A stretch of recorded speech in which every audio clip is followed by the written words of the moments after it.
I'm here on Instagram, we're looking through, and as a mom of a little one myself, I just see adorable little kids on the beach, playing in the sand, playing at the pool, just the sweetest little things.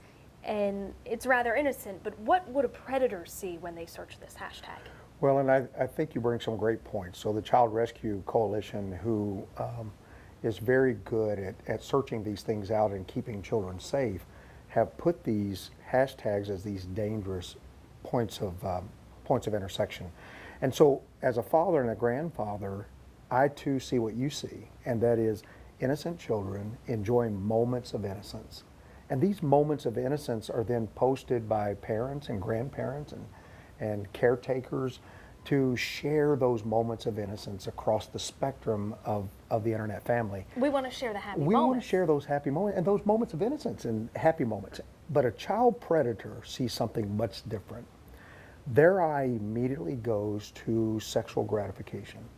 And so when they see a child and they see these hashtags and actually search out these hashtags so that they can get those moments of pleasure that the normal mind can't even comprehend. So what we see as moments of innocence, they see as moments of perverted pleasure. Mm-hmm. So even one, without going into too much detail, of course, but you look at some of these, and for the most part, toddler bikini, it shows little baby girls, really young girls, toddlers in bathing suits. That is going to somehow incite some kind of gratification for them, and they are drawn to this for sick and perverted reasons. Correct. So what we would see is a small child that's dressed in obviously modest apparel, so there's nothing immodest about the way they're dressed. And again, it's just showing those moments of innocence and moments of joy. But what they see is they see that sexual perverted gratification, because what they see, and what's so disturbing about this perversion is that they oftentimes will actually blame the small child for provocation. And they will say, they're provoking me to have these desires. They will transfer the blame onto the innocence of a child for their own perversion. So they see things much different than we do, and because of that difference in the way they view, there's a danger that's presented that oftentimes just in normal life we can't even comprehend. So we do not comprehend the danger of that post because we don't see it from the points of perversion. Mm-hmm. Our mind doesn't even work like that. It doesn't work like that. It's not geared that way. We don't go there, but we need to be aware. Correct. And that's why I think these types of these moments and these programs that kind of highlight the dangers is so critical, because it does allow us for a moment to step back and say, I need to be protective because of the thought process that's going on behind this perversion. Mm-hmm. Okay, so the next one that I want to look at here is one of the hashtags on the list, hashtag potty training. Before I click on it, it has 492,000 posts associated with the hashtag potty training here on Instagram. So as I go to it and it loads, this is what we're looking at. So some of them seem fairly innocent. Here you've got a little boy with no pants on. Mm-hmm. A lot of it really doesn't even have to do with potty training, but some of them, it's little children in the bathroom, little children sitting on a potty. Again, totally innocent, sharing those milestone moments, sharing those parenting milestones. So you look at it here, we see innocence. What might a predator see? Sure, and these young parents have a tendency to want to share with other young parents and to others within that community the joy of that moment, the joy of a child being raised from that infancy to toddler to teenage years and then on to college. What a milestone. We all relish those moments. But again, the ability for us to be able to take that moment and understand how dangerous some of these things can be, not to the community at large, but to that small part of the community that again relishes these moments of perversion.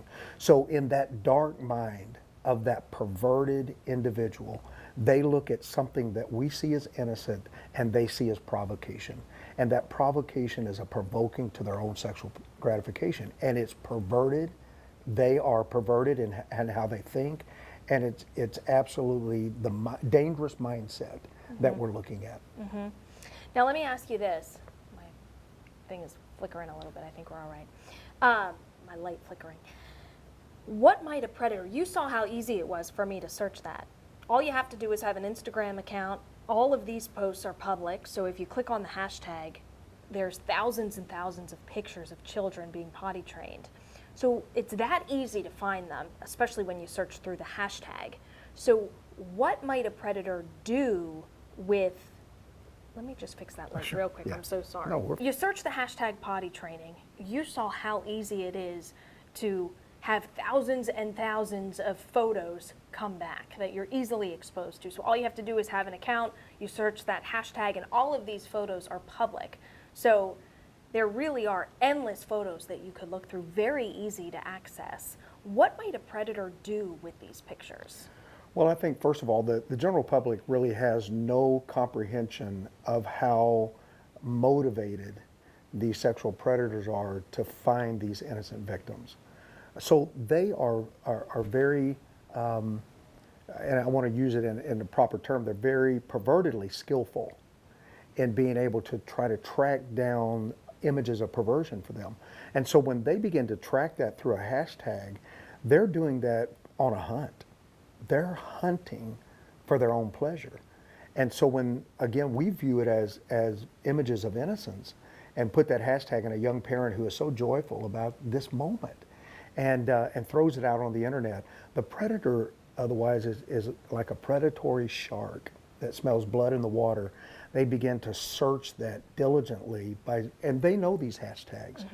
They're very aware of the hashtags. They're easy to find. They're easy to find, and so it becomes incumbent upon us to put layers of protection there, which means understanding that pictures can have metadata in it, where they can be located.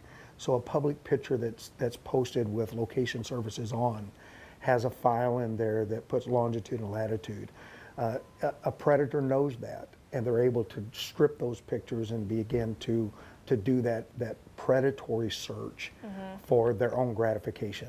Now let's say that they don't stalk your child, or they don't have any intention to ever find this specific child, but just the photo itself, could that end up on the dark web, or could that end up being distributed in places that a parent doesn't realize? Well, there's several things. It could be found on the dark web. That's certainly a possibility, and at times even probability. But I think they also can download it into their own devices. And so while we are sharing the innocence of our child to the community who enjoys and the sharing of those things, the predator, on the other hand, downloads it into his device so that he can sit in dark corners and satisfy himself in those perverted ways at the expense of the innocence of our own children.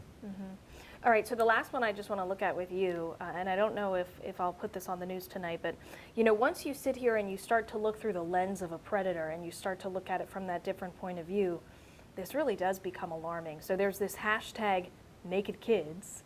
Again, innocent, siblings with siblings. We know how babies are. They take baths together. This is what parents do. But then when you put this out on the internet and with this hashtag, you're getting thousands of hits of little kids without shirts on or without pants on or in the bath together. And to you and I and to the majority of people, it seems so innocent. It seems cute. But this stuff is really, really dangerous. It is. And even what you just brought up, again, very public, with a hashtag, and there are thousands of photographs that are contained within that hashtag, to the predator. Again, looking through the lens of that perverted, predatory mind, they view this as a wealth of images for their own perversion. It is a catalog for them to be able to go in and search for their own pleasure. So again, as parents, we have to be mindful that our mind is not their mind. And our minds that see it one way, it's seen very differently through the dark mind of these criminal behaviors. And so we have to be very on guard, because they view this as something that was put out there for their own pleasure. They think this is almost intended for them. This, like you said, their mind blames the child, blames the parents for provoking them. For provoking their own perversion. There are three things that I think every parent should consider before posting a picture. Number one, they need to consider how broad of an audience that they're broadcasting that picture to. So is it public account or is it a private setting? How secure is the setting of whatever media that is that they're broadcasting that picture? Because what they need to understand is that the broader that broadcast, the more likely it is to fall into the hands of a perverted predator. So that's the first thing that needs to be considered. The second thing is they need to consider how much data is associated with the picture. So do they have location services on? Are they allowing pictures to be stripped of location services? So that becomes a second consideration.